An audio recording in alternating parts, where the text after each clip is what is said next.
오늘 같이 나눌 본문 말씀은 민수기 6장 22절에서 27절입니다. 여호와께서 모세에게 말씀하여 이르시되 아론과 그의 아들들에게 말하여 이르기를 너희는 이스라엘 자손을 위하여 이렇게 축복하여 이르되 여호와는 내게 복을 주시고 너를 지키시기를 원하며 여호와는 그의 얼굴을 내게 비추사 은혜 베푸시기를 원하며 여호와는 그 얼굴을 내게로 향하여 드사 평강 주시기를 원하노라 할지니라 하라. 그들은 이같이 내 이름으로 이스라엘 자손에게 축복할지니 내가 그들에게 복을 주리라. 아멘. 하나님은 이름을 얹어 보내십니다. 우리는 이름을 가지고 나가는 것입니다. 이름이 얹혀진 인생입니다. 우리가 예배 끝날 때 목사는 축도를 하게 됩니다. 이건 단순한 마무리 멘트가 아닙니다. 성경에서 축복은 언제나 보내심의 말입니다. 그냥 맨몸으로 보내지 않는 것입니다. 하나님은 예배 안에서만 함께 계시는 분이 아니라 예배를 마친 우리를 세상으로 내보내시며 이름을 얹어주시는 분이기 때문입니다. 우리는 이름이 얹혀진 인생입니다. 민수기 6장의 아론의 축복은 그냥 좋은 말 세 마디가 아닙니다. 하나님이 내가 너희와 함께 간다고 공식적으로 선언하시는 방식입니다. 오늘 새벽 이 한 가지가 마음에 남았으면 합니다. 우리는 축복받으려고 나가는 사람이 아니라 이미 하나님의 이름을 얹고 나가는 사람이다. 가지고 나가는 사람이다. 라는 것입니다. 여러분, 하나님은 영광 그 자체이십니다. 하나님은 우리가 영광을 돌린다고 해서 영광이 더 많아지시거나 우리가 영광 안 돌린다고 해서 하나님의 영광이 축소되지는 않습니다. 영광 그 자체이십니다. 온 인류가 불신앙하고 혹시 하나님을 외면한다 해도 하나님의 영광에는 조금도 손상이 없습니다. 그래서 영광을 돌리는 것도 맞지만 성경적으로 볼 때 그 영광을 인정하는 것입니다. 물이 바다 덮음같이 여호와의 영광을 인정하는 것이 세상에 가득하리라. 하박국에도 나오고 있습니다. 근데 그 하나님은 영광 그 자체이시지만 우리에게 은혜를 베풀어 주심으로 우리에게 하나님 자신의 뜻과 계획에 따라서 응답을 주심으로 하나님은 영광을 받으시기에 기뻐하시는 분이십니다. 첫 번째, 축복은 사람이 만드는 말이 아니라 하나님이 시작하신 선언입니다. 22절에서 23절. 22절을 보시면 모든 게 여기서 시작됩니다. 여호와께서 모세에게 말씀하여 이르시되 축복의 아이디어는 사람이 낸 게 아닙니다. 제사장의 감정도 아니고 공동체 분위기도 아닙니다. 하나님이 먼저 시작하신 일입니다. 그리고 23절에서 역할이 분명해집니다. 아론과 그의 아들들에게 말하여 이르기를 제사장은 축복의 중개자이지 생산자가 아닙니다. 축복의 주체는 언제나 하나님이십니다. 이것이 중요한 이유는 우리 인생이 흔들릴 때 대부분 이렇게 생각하기 때문입니다. 요즘 내가 잘 못 살아서 복이 끊긴 것 같다. 내가 이 상태로 축복을 받아도 되나? 이런 생각을 하게 됩니다. 그런데 성경은 반대로 말합니다. 축복은 내 컨디션에서 출발하지 않습니다. 하나님의 뜻에서 출발합니다. 출애굽기 33장에서 모세가 이렇게 말합니다. 주께서 친히 가지 아니하면 우리를 이곳에서 올려 보내지 마옵소서. 하나님이 함께 가시느냐 안 가시느냐가 전부였습니다. 교회 적용을 해보면 이렇습니다. 우리가 새벽에 나와서 기도하는 이유는 오늘을 축복을 받을 자격을 만들기 위해서 새벽 예배에 온 것이 아닙니다. 이미 하나님이 보내신 자리라는 사실을 다시 확인하기 위해서입니다. 이제 하나님은 그 축복의 내용을 구체적으로 말씀하십니다. 두 번째입니다. 축복의 시작은 잘됨이 아니라 지켜짐입니다. 24절. 여호와는 내게 복을 주시고 너를 지키시기를 원하며. 여기서 복은 히브리어로 바라크라는 단어인데 잘 되고 많아지고 형통해지는 모든 걸 포괄하는 말입니다. 우리가 주기도문에서도 일용할 양식할 때 일용할 양식은 단순한 하루 먹을 분량에 먹는 것만 얘기하는 것이 아닙니다. 생활에 필요한 모든 것을 포괄하는 것입니다. 그런데 순서를 보셔야 됩니다. 복 다음에 바로 나오는 말이 지키신다입니다. 샤마르, 히브리어로 샤마르라는 단어인데 지키다, 보호하다, 감시하다, 놓치지 않는다라는 뜻입니다. 그래서 성경에 하나님은 우리를 눈동자처럼 지키신다라고 표현되어 있습니다. 눈동자를 지키는 눈꺼풀은 반응 속도가 0.1초입니다. 생각보다 먼저 눈꺼풀이 움직입니다. 무언가 다가올 때 눈꺼풀이 닫힙니다. 눈앞에 무엇인가가 스쳐 지나가만 해도 눈꺼풀은 눈동자를 보호합니다. 그렇게 하나님은 아주 빠른 반응 속도로 우리를 지키십니다. 누가복음에 보면 제자들이 예수님의 이름으로 나갈 때 사탄이 번개처럼 땅으로 내려 꽂힌다는 표현이 있습니다. 번개가 얼마나 빠릅니까? 성경에는 이런 표현들이 많이 있습니다.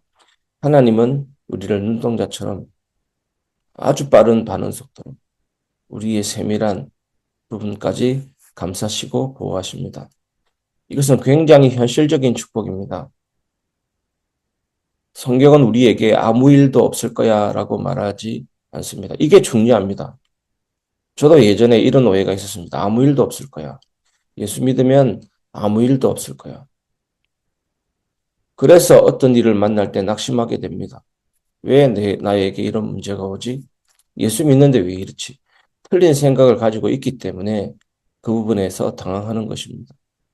성경은 뭐라고 얘기하냐면 무슨 일이 있어도 내가 너를 지킨다라고 말합니다. 이것이 신앙의 핵심입니다.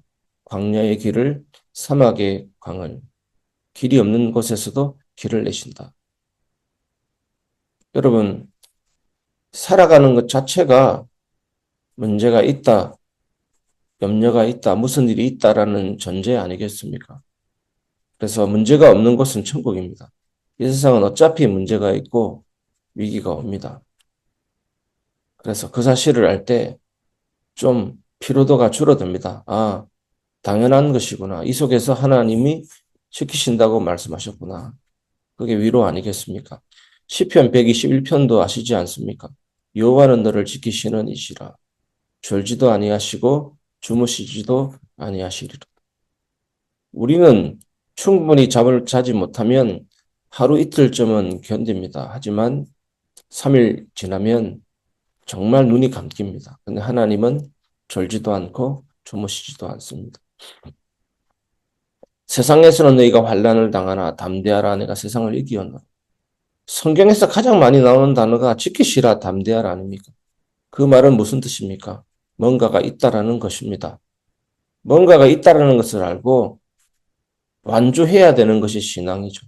회개하고 믿고 회개하고 믿고 달려가는 것입니다. 현대적으로 말하면 이렇습니다.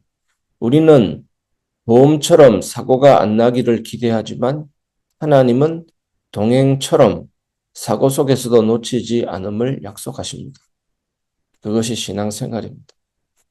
교회 적용을 해보면 요즘 성도들 삶이 평탄하지 않습니다. 경제도 건강도 관계도 불안할 수 있습니다. 근데 오늘 하나님은 이렇게 말씀하십니다. 내가 너의 인생을 지켜보고 있다. 네가 혼자 버티는 것이 아니다. 여러분, 그래서 문제와 위기, 광야 옵니다. 하지만 그것들이 다 어떻게 됐습니까? 길이 없는 곳에 어떻게 됐습니까? 길이 열렸습니다. 우리는 안정권을 바랍니다. 건강도 안정, 모든 것을 안정. 그냥 아무 생각 없이 살기를 바랍니다. 불안 없이 살기를 바랍니다. 하지만 그것은 정상적인 인생이 아닙니다. 또 옵니다. 또 그것을 벗어나면 또 축복이 오고 축복을 벗어나면 또 뭔가가 옵니다. 그래서 제가 말씀드렸듯이 올라갔다 내려갔다 하면서 계속 천국을 향해서 가는 겁니다. 그래서 우리는 단련돼야 됩니다. 오든지 말든지 나는 예수님 바라본다. 하나님 나를 지키신다. 하나님 나를 통치하신다. 주님만이 왕이십니다. 주님만이 왕이십니다. 저는 요즘에 이 고백을 합니다. 주님만이 왕이십니다. 내 삶의 모든 곳에. 우리는 모든 것을 겸손하게 받아들이고 왕의 통치를 받아야 되는 것입니다. 합력하여 선을 이룹니다. 그 순간을 볼 때는 고통이지만 하나님은 더 나은, 더 놀라운 세계로 인도하는 겁니다. 저는 그것을 믿습니다. 이제 오늘 말씀은 축복이 더 깊은 단계로 들어가게 됩니다. 세 번째입니다. 하나님의 얼굴이 비춰질 때 은혜와 평강이 흐릅니다. 25절에서 26절입니다. 25절과 26절에는 반복되는 표현이 있습니다. 여호와는 그의 얼굴을 내게 비추사 여호와는 그의 얼굴을 내게로 향하여 두사. 성경에서 하나님의 얼굴이 뭐냐면 임재의 언어입니다. 태양이 빛을 비추듯이 하나님의 임재의 언어입니다. 여러분 아침에 일어날 때 찬송이 입에서 흘러나오는 인생 되기를 기도하시기 바랍니다. 저는 오늘 아침에 일어날 때 주님만이 왕이십니다. 주님만이 왕이십니다. 내 삶의 온 땅에 주님만을 경배합니다. 이 찬양이 흘러나왔습니다. 여러분 얼굴을 숨기시면 심판이고 얼굴을 비추시면 은혜입니다. 여기서 은혜, 히브리어로 하난이라는 단어는 자격 없는 자에게 베푸시는 호의입니다. 보상 아닙니다. 거래가 아닙니다. 하나님의 성품입니다. 그리고 그 은혜의 결과가 26절 마지막에 나옵니다. 평강 주시기를 원하노라. 샬롬 아닙니까? 이건 싸움이 없다는 뜻이 아닙니다. 여러분 고린도서 10장 13절도 오해하지 말아야 되는 게 하나님이 감당치 못할 시험당을 허락지 않으시고 우리는 승리의 확신이라고 얘기합니다. 하지만 이 부분에 대해서 오해하지 말아야 될 것이 있습니다. 시험이 없다라는 것이 아닙니다. 그 속에서 하나님이 지키시고 보호하셔서 인도하신다는 것입니다. 인생이 부서지지 않는 상태, 하나님 안에서 전체가 유지되는 삶입니다. 예수님이 부활 후 제자들에게 처음 하신 말도 이것이었습니다. 너희에게 평강이 있을지어다. 왜 이렇게 말씀하십니까? 상황은 그대로다라는 것입니다. 하지만 제자들의 중심은 다시 세워진다라는 것입니다. 교회의 적용을 해보면 이렇습니다. 우리가 이 축복을 붙들고 살아간다는 건 문제가 없어질 걸 기대하며 사는 게 아닙니다. 문제 한가운데서도 하나님 얼굴을 잃지 않고 사는 것입니다. 여러분 우리에게 영광의 소망이 있다는 사실을 꼭 기억하시기 바랍니다. 예수님도 십자가를 통해서 부활에 이르고 보좌에 앉아 계셨듯이 우리 인생에는 십자가가 있지만 그것을 지고 담대히 걸어가야 되는 것입니다. 영광의 소망이 있는 것입니다. 마지막으로 하나님은 이 축복의 결론을 직접 선언하십니다. 결론, 내가 직접 복을 주겠다. 27절을 보시면 하나님이 이렇게 마무리하십니다. 내가 그들에게 복을 주리라. 오늘 여러분들에게 하나님이 복을 주실 줄 믿습니다. 여러분, 사람이 하는 축복의 선언입니다. 축도도 그렇고 오늘 본문도 그렇고 사람이 하는 축복의 선언이지만 효력은 하나님이 책임지신다는 말입니다.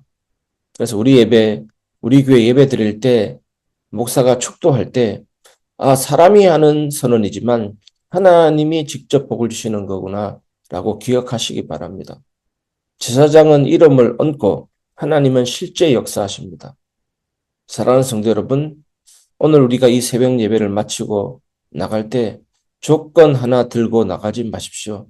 다짐 하나 들고 나가지 마십시오. 하나님의 이름 하나 얹고 나가십시오. 그 이름이 우리를 지키고 그 얼굴이 우리를 살리고 그 평강이 오늘 하루를 붙들 것입니다. 여러분들에게 이 평강이 있기를 넘치기를 주 예수님의 이름으로 축복합니다.